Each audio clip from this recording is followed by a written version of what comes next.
Je me nomme Batonon Stéphie, je suis élève en classe de première C au Collège catholique Père au Pierre.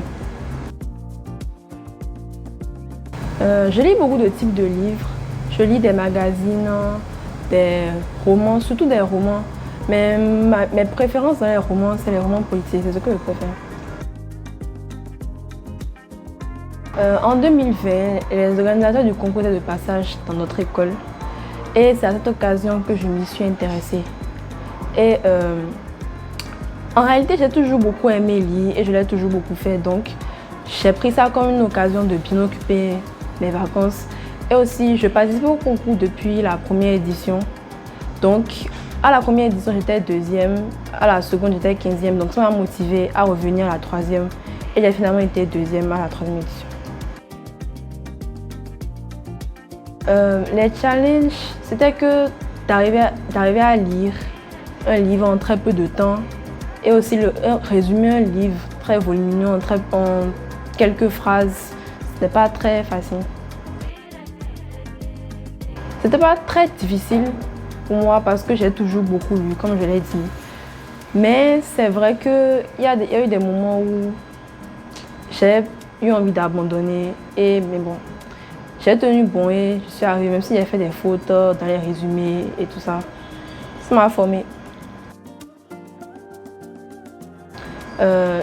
Vendredi ou la vie sauvage, un fiancé pour Noël, le sang des innocents,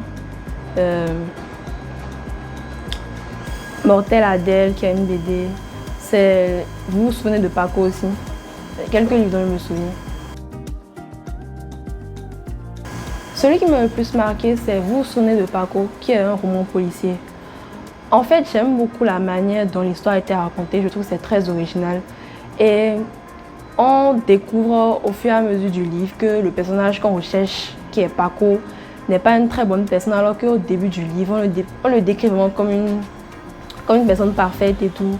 Donc, ça m'a beaucoup intéressée et j'ai été captivée au fur et à mesure du livre, tout au long de la lecture.